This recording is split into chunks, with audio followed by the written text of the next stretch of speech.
একদিন বিশ্ব নবী সাহাবীদের মজলিসে দাঁড়িয়ে বদর যুদ্ধের ব্যাপারে আলোচনা করছিলেন। ঠিক এমন সময় একটি দোয়েল পাখি উড়াল দিয়ে এসে পাশে থাকা একটি গাছের মধ্যে বসলেন। তার কিছুক্ষণ পর আরেকটি বাজ পাখি উড়াল দিয়ে এসে আরেকটি গাছের মধ্যে বসলেন।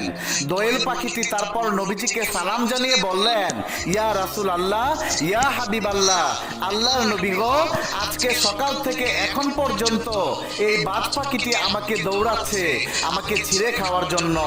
সকাল থেকে নিয়ে এখন পর্যন্ত উড়ালতে উড়ালতে আমি প্রায় ক্লান্ত হয়ে গেছি। আমার প্রাণ প্রায় যাই যাই অবস্থা। ওগো আল্লাহর নবী, আপনি এই বাজ পাখির কবল থেকে আমাকে রক্ষা করুন। ওগো আল্লাহর নবী, আমার দুইটি ছানা বাচ্চা রেখে এসেছি, না জানি আজকে সারাদিন তারা আমাকে না দেখে কতই না কষ্টের মধ্যে সময় পার করছে। আল্লাহর নবী তখন দোয়েল পাখির দিকে লক্ষ্য করে বললেন, হে দোয়েল পাখি, তুমি শান্ত হও, তুমি যেহেতু আমার কাছে এসে পড়েছো, তোমার আর কোনো ভয় নেই। অতঃপর বিশ্ব নবী বাজ পাখিকে লক্ষ্য করে বললেন, হে বাজ পাখি, তুমি কেন আজকে সারাদিন যাবত এই দোয়েল পাখিটিকে দৌড়াচ্ছ? কেন তুমি এই দোয়েল পাখিকে খেতে চাচ্ছ? তখন বাজ পাখি নবীজিকে বললেন, ইয়া রাসূল আল্লাহ, ইয়া হাবিব আল্লাহ, আল্লাহর নবী গো, বেয়াদবি মাফ করবেন। ওগো আল্লাহর হাবিব, আজকে 2 দিন যাবত আমার পেটে কিছুই পড়েনি। 2 দিন যাবত কিছু না খেতে পেরে আমার জীবন প্রায় যায় অবস্থা। ওগো আল্লাহর নবী, আজকে সকালে এই দোয়েল পাখিটি আমার সামনে এসে পড়ে, আর তখন আমি ক্ষুধার যন্ত্রণা সহ্য করতে না পেরে সিদ্ধান্ত নিলাম এই দোয়েল পাখিটিকে খাবো।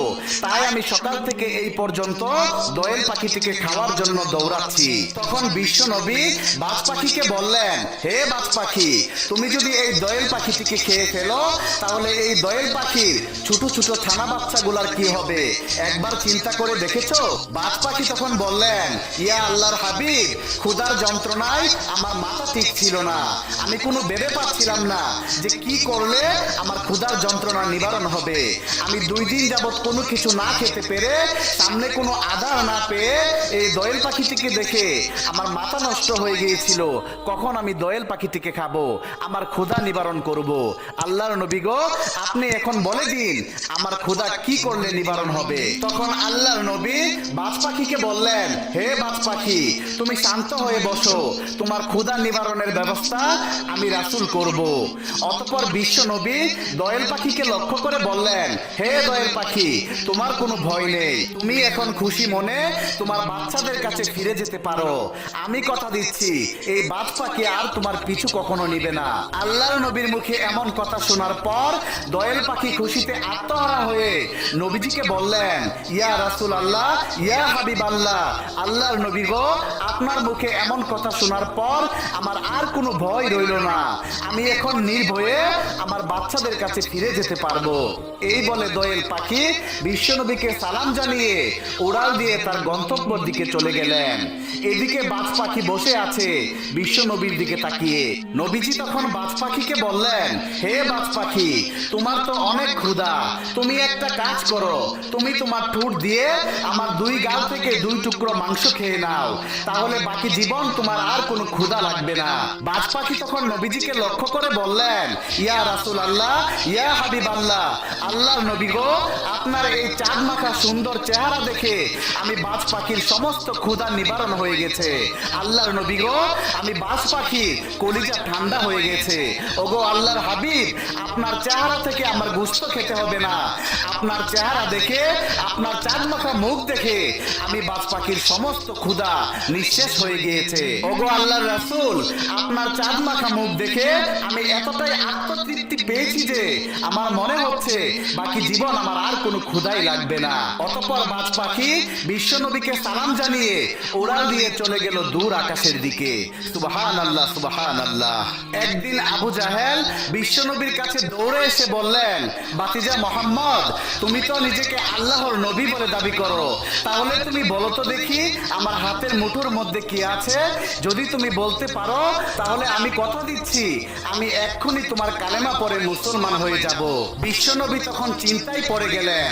নবীজি আবু জাহেলকে লক্ষ্য করে বললেন, চাচা, আপনার হাতের মুঠোর মধ্যে কি আছে আমি তা বলতে পারবো না, কেননা অদৃশ্যের খবর একমাত্র আমার আল্লাহ রব্বুল আলামিন আলামিনই জানেন। আল্লাহ রব্বুল আলামিন ছাড়া পৃথিবীর কেউ গায়েব সম্পর্কে জানেন না, কেউ অদৃশ্য সম্পর্কে কোনো কিছু বলতে পারবে না। এটার ক্ষমতা একমাত্র আমার আল্লাহ রব্বুল আলামিনের কাছে আছে। বিশ্ব নবীর এমন কথা শুনে আবু জাহেল মুচকি মুচকি হাসতে লাগলেন। অতঃপর নবীজি আবু জাহেলকে লক্ষ্য করে বললেন, চাচা, আপনার হাতের মধ্যে কি আছে তা আমি বলতে পারবো না, কিন্তু আপনার হাতের মধ্যে যা আছে তারা যদি নিজেই আমার ব্যাপারে সাক্ষী দেয়, তাহলে কি আপনি ইসলাম ধর্ম গ্রহণ করে মুসলমান হয়ে যাবেন? তখন আবু জাহেল বলল, এটা তো আরো ভালো কথা, তবে তুমি তাই করে দেখাও। তখন বিশ্ব নবী আবু জাহেলের হাতের মুষ্টির দিকে তাকিয়ে বলতে লাগলেন, হাতের মুষ্টির মধ্যে যা কিছু আছে তোমরা সবাই আমার ব্যাপারে সাক্ষী দিতে থাকো জবান খুলে। তখন সাথে সাথে আবু জাহেলের হাতের ভিতরে থাকা পাথরের গুটিগুলো সাক্ষী দিতে থাকলো এবং নবীজির উপর দুরূদ শরীফ পড়তে লাগলো। আবু জাহেল এই দৃশ্য দেখার পর হাতের মুষ্টি থেকে পাথরের কণাগুলো ঝেড়ে ফেলে দিলেন। এরপর নবীজিকে লক্ষ্য করে বললেন, ভাতিজা, তুমি আসলেই একজন বড় জাদুকর। আমি এতদিন জানতাম তুমি সবকিছুর জাদু জানো, কিন্তু বিশ্বাস করতাম না। আজকে নিজের চোখে দেখলাম তুমি যে কত বড় জাদুকর। এরপর আবু জাহেল দ্রুত সেই স্থান ছেড়ে চলে গেল। একদা বিশ্ব নবী একটি গাছের নিচে দাঁড়িয়েছিলেন। এমন সময় আবু জাহেল ও তার কিছু সঙ্গীরা এসে নবীজিকে বলল, ইয়া মুহাম্মদ, তুমি যদি ওই আকাশের চাঁদটিকে দ্বিখণ্ডিত করে দেখাতে পারো, তাহলে আমরা সবাই মিলে আজকেই তোমার কালেমা পড়ে মুসলমান হয়ে যাব। নবীজি তখন বললেন, আমি যদি ওই আকাশের চাঁদটিকে দ্বিখণ্ডিত করে দেখাতে পারি, তাহলে কি সত্যি তোমরা মুসলমান হবে? আবু জাহেল ও তার সঙ্গীরা তখন বলল, হ্যাঁ, আমরা সত্যি মুসলমান হয়ে যাব যদি তুমি এই কাজ করে দেখাতে পারো। এরপর বিশ্ব নবী আল্লাহর কাছে প্রার্থনা করলেন, হে আল্লাহ, তুমি আমার আঙ্গুলের ইশারাতে ওই আকাশের চাঁদটিকে দ্বিখণ্ডিত করে দাও। আল্লাহ রব্বুল আলামিন নবীজির দোয়া কবুল করে নিলেন। অতঃপর বিশ্ব নবী ওই আকাশের চাঁদের দিকে তাকিয়ে হাতের আঙ্গুলের ইশারা করার সাথে সাথে ওই আকাশের চাঁদটি দ্বিখণ্ডিত হয়ে যায়। চাঁদ দ্বিখণ্ডিত হয়ে যাওয়ার পর চাঁদের দুইটা টুকরার মাঝখানে এতটাই ফাঁকা ছিল যে মাঝখান দিয়ে হেরা পর্বত দেখা যাচ্ছিল। আর এই দৃশ্যটি আবু জাহেল ও তার সঙ্গীরা খুব ভালোভাবে লক্ষ্য করছিল। এরপর বিশ্ব নবী তাদেরকে কালিমা পড়ে মুসলমান হওয়ার জন্য বললেন। সাথে সাথে আবু জাহেল বলে উঠল, ভাতিজা মুহাম্মদ, এত বড় জাদুকর হয়ে গেছে তুমি, তোমার জাদুর কাছে পৃথিবীর সমস্ত জাদুকররা হার মানবে। আমি আজকে ঘোষণা করলাম, পৃথিবীর সবচাইতে বড় জাদুকর তুমি। তোমার এই জাদুর কাছে সমস্ত জাদুকররা ফেল হয়ে যাবে। আর মুসলমান হওয়ার কথা বলছো?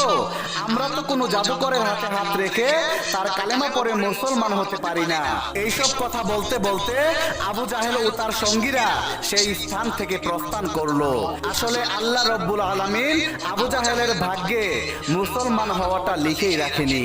একদিন এক বৃদ্ধ মহিলা অনেকগুলা কাপড় চোপড় এবং মালামাল নিয়ে তার বাড়ি থেকে কোথায় যেন চলে যাচ্ছে। ঠিক এমন সময় বিশ্বনবী সেই বৃদ্ধ মহিলার কাছে এসে দাঁড়ালো এবং নবীজি মহিলাকে বলল, মা, আপনি বৃদ্ধ মানুষ, এতগুলা মালামাল নিয়ে আপনি তো যেতে পারবেন না, আপনার মালামালগুলো আমাকে দিন, আমি নিয়ে যাচ্ছি। বৃদ্ধ মহিলা তখন নবীজিকে বলল, তুমি যদি এই উপকারটুকু করো তাহলে আমার জন্য তো ভালোই হয়, আমার খুব কষ্ট হচ্ছিল এগুলা নিয়ে যেতে। অতঃপর নবীজি বৃদ্ধ মহিলার মালামালগুলো নিয়ে সামনের দিকে হেঁটে চললেন। হাঁটতে হাঁটতে একটা সময় নবীজি এক জায়গায় দাঁড়িয়ে বৃদ্ধ মহিলাকে বললেন, মা, আপনি এইসব মালামালগুলো নিয়ে কোথায় যাচ্ছেন? তখন বৃদ্ধ মহিলা বলল, বাবারে, দুঃখের কথা আর তোমাকে কি বলবো, এই মক্কাতে নাকি একজন জাদুকর এসেছে যার নাম মোহাম্মদ। সে যার সাথেই নাকি কথা বলে সেই নাকি তার জাদুতে মুগ্ধ হয়ে মুসলমান হয়ে যায়। আমি এতদিন যাবৎ মূর্তিটা আমি যাতে সেই জাদুকরের সামনে পড়া না লাগে, তাই আমি আমার এই বাড়ি ছেড়ে অন্যত্র চলে যাচ্ছি। বিশ্বনবী মহিলার মুখে এই কথা শোনার পর আর কিছুই বললেন না। অতঃপর তিনি সামনের দিকে হাঁটতে লাগলেন। হাঁটতে হাঁটতে একটা সময় বিশ্বনবী ওই বৃদ্ধ মহিলার গন্তব্য স্থানে এসে পৌঁছলেন। তারপর নবীজি সমস্ত মালামাল তরবারগুলো নামিয়ে চলে যাচ্ছিলেন। ঠিক এমন সময় পিছন দিক দিয়ে নবীজিকে ডেকে বৃদ্ধ মহিলা বললেন, বাবা তুমি তো চলে যাচ্ছ, কিন্তু তোমার পরিচয়টা তো জানতে পারলাম না, তুমি কে, তোমার পরিচয়টা একটু বলো। তখন নবীজি বৃদ্ধ মহিলাকে বললেন, মা আপনি যাকে জাদুকর বলছেন আমি সেই মোহাম্মদ। তখন বৃদ্ধ মহিলা নবীজির দিকে অবাক হয়ে তাকিয়ে রইল এবং বলল, যদি তুমি সেই জাদুকর হয়ে থাকো তাহলে আমিও তোমার জাদুতে বশীভূত হয়ে গেছি। তুমি আর দেরি করো না বাবা, তুমি এক্ষুনি আমাকে কালেমা পড়ে মুসলমান বানিয়ে দাও। অতঃপর আল্লাহর হাবিব ওই বৃদ্ধ মহিলাকে কালেমা পড়িয়ে মুসলমান বানিয়ে দিল। সুবহানাল্লাহ সুবহানাল্লাহ। একদিন মায়ার নবী একটি জঙ্গলের পাশ দিয়ে হেঁটে যাচ্ছিলেন। এই জঙ্গলে বসবাস করত মক্কার বিখ্যাত মুশরিক পালোয়ান, নাম ছিল তার রুকানা। রুকানা দূর থেকে লক্ষ্য করলেন নবীজি এই দিক দিয়ে যাচ্ছে। তখন রুকানা নবীজির কাছে আসলেন এবং নবীজিকে বললেন, আমার ধারণা যদি ভুল না হয়ে থাকে তাহলে তোমার নামই মোহাম্মদ। আমি শুনেছি তুমি নাকি মানুষদেরকে এটা সেটা বুঝিয়ে ইসলাম ধর্মে দীক্ষিত করছো, তুমি নাকি সবাইকে তোমার ইসলাম ধর্মের ছায়ার তলে নিয়ে যাচ্ছ, কালেমা পড়িয়ে তাদেরকে মুসলমান বানিয়ে দিচ্ছ। হে মোহাম্মদ শুনো, তোমার প্রতি যদি এই মুহূর্তে আমার করুণা না থাকতো তাহলে আমি তোমাকে এই মুহূর্তে শেষ করে দিতাম। তবে যাই হোক, তুমি আমার সাথে কুস্তি লড়তে এসো, তাহলে দেখবো তোমার আল্লাহর বেশি ক্ষমতা আছে না আমার দেবতার বেশি ক্ষমতা। বিশ্বনবী তখন রুকানাকে লক্ষ্য করে বললেন, হে রুকানা, আমি আল্লাহ রাব্বুল আলামিনের প্রেরিত রাসূল।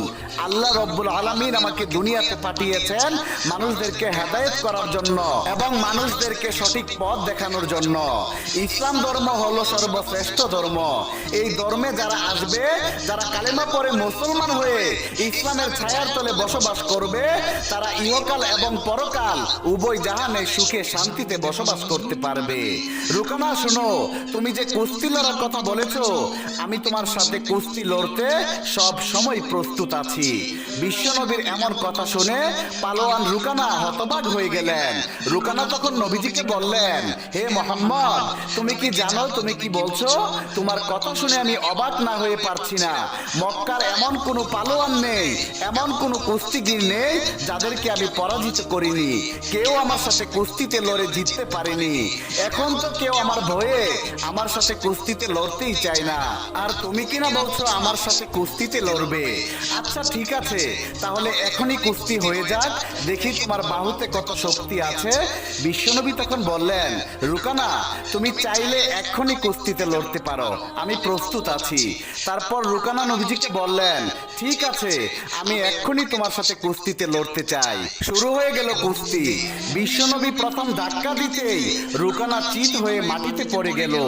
এরপর বিশ্বনবী তার পা দিয়ে রুকানার বুকের উপর চেপে ধরলেন। রুকানা নিচ থেকে তখন বললেন, হে মোহাম্মদ, আমার বুকের উপর থেকে পাটা সরাও, মনে হচ্ছে আমার বুকের উপর কোনো পাথর চাপা দেওয়া হয়েছে। এরপর বিশ্বনবী রুকানার বুকের উপর থেকে পাটা সরিয়ে নিলেন। রুকানা নিচ থেকে উঠে তারপর নবীজিকে বললেন, হে মোহাম্মদ, মনে হয় এবার আমার দেবতা আমার দিকে খেয়াল করেনি, আমি আরেকবার তোমার সাথে কুস্তি লড়তে চাই।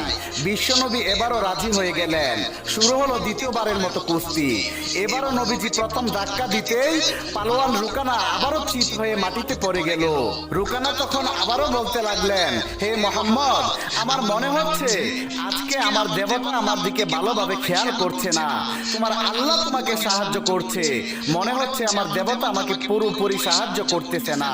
তুমি একটা কাজ করো, শেষবারের মতো আমাকে আবার কুস্তি লড়ার সুযোগ দাও। এই বলে রুকানা আবার নিচ থেকে দাঁড়িয়ে গেল। এরপর বিশ্বনবী রুকানাকে আবার কুস্তি লড়ার জন্য সুযোগ দিলেন। তৃতীয়বারের মতো আবার কুস্তি শুরু হয়ে গেল। এবারও বিশ্বনবী ধাক্কা মারতেই পালোয়ান রুকানার ডিগবাজি খেয়ে মাটিতে পড়ে গেলেন। এইবার আর রুকানার মুখ দিয়ে কোনো কথা বের হচ্ছে না। রুকানা নিচ থেকে উঠে দাঁড়িয়ে নবীজিকে বললেন, হে মোহাম্মদ, জীবনে এই প্রথম আমি তোমার কাছে পরাজয় বরণ করলাম। মক্কার কোনো পালোয়ান আজ পর্যন্ত আমাকে কুস্তিতে হারাতে পারেনি, কিন্তু তুমি আজকে আমাকে হারিয়ে দিলে। নিশ্চয়ই তোমার আল্লাহ তোমাকে সাহায্য করেছেন। হে মোহাম্মদ, আমার এখানে অনেক গরু, ছাগল, ভেড়া রয়েছে, তোমার যতগুলো ইচ্ছে এখান থেকে নিয়ে যাও। বিশ্বনবী তখন বললেন, হে রুকানা, তোমার সম্পদের আমার কোনো প্রয়োজন নেই, তবে জাহান্নাম থেকে যদি বাঁচতে চাও মুসলমান হয়ে যাও। রুকানা তখন বললেন, বললেন, হে মুহাম্মদ, মুসলমান তো হয়েই যেতে পারি, কিন্তু লোক লজ্জার ভয়ে তা পারছি না। মক্কার সমস্ত লোকেরা বলাবলি করবে এত বড় পালোয়ান মুহাম্মদের কাছে কুস্তিতে পরাজয় বরণ করে শেষ পর্যন্ত মুসলমান হয়ে গিয়েছে। বিশ্বনবী তখন বললেন, রুকানা, তাহলে থাকো তুমি তোমার সম্পদ নিয়ে, আমি চললাম। এই বলে নবীজি সামনের দিকে হাঁটতে হাঁটতে চলে গেলেন। কপাল পোড়া রুকানা লোক লজ্জার ভয়ে তার কপালে আর মুসলমান হওয়া জুটল না। থেকে বাড়ি ফিরছিলেন, প্রতিমধ্যে নবীজির ক্লান্তি চলে আসলে তিনি একটি গাছের নিচে গিয়ে বসেন এবং তার তলোয়ারটা পাশে রেখে বিশ্রাম নেওয়ার জন্য গাছের নিচে ঘুমিয়ে পড়লেন। ঠিক এমন সময় একজন কাফের দৌড়ে নবীজির কাছে এসে তার তলোয়ারটি হাতে নিয়ে বললেন, হে মুহাম্মদ, এখন আমার হাত থেকে তোমাকে কে বাঁচাবে? নবীজি তখন ঘুম থেকে জাগ্রত হয়ে সেই কাফেরকে বললেন, আমাকে যে আল্লাহ দুনিয়াতে পাঠিয়েছেন সে আল্লাহই আমাকে বাঁচাবেন। বিশ্বনবীর এমন উত্তর শুনে কাফের লোকটি ভয়ে থরথর করে কাঁপতে লাগলো। অতঃপর তার হাত থেকে তলোয়ারটি পড়ে গেল। এরপর নবীজি তলোয়ারটি হাতে নিয়ে ওই কাফেরকে বলতে লাগলো, এখন আমার হাত থেকে তোমাকে কে বাঁচাবে? তখন কাফের লোকটি জবাব দিল, কোন সম্মানিত লোকের হাতে যদি আমার মরণ হয় তাহলে আমি আমার জীবনটাকে সার্থক মনে করব। বিশ্বনবী এমন কথা শোনার পর ওই কাফের লোকটিকে মুক্ত করে দিয়ে বললেন, যাও, তোমাকে আমি ক্ষমা করে দিলাম, তুমি বাড়িতে চলে যাও। তখন কাফের লোকটি বাড়িতে চলে আসলো। বাড়িতে এসে সে তার গোত্রের লোকদেরকে ডেকে বলল, শোনো, তোমরা সকলেই শোনো, আজকে আমার এমন একজন লোকের সাথে সাক্ষাৎ হয়েছে যার চেহারা দেখলেই মনে শান্তি চলে আসে, যার দয়া এবং মহানুভবতার কাছে পৃথিবীর সব কিছু তুচ্ছ। আমি এখন যাচ্ছি সেই লোকের হাতে হাত রেখে ইসলামের ছায়ার তলে নিজেকে আবদ্ধ করতে। তোমরা যদি আমার সাথে যেতে চাও তাহলে এক্ষুনি যেতে পারো। অতঃপর সমস্ত লোকগুলাকে নিয়ে ওই কাফের লোকটি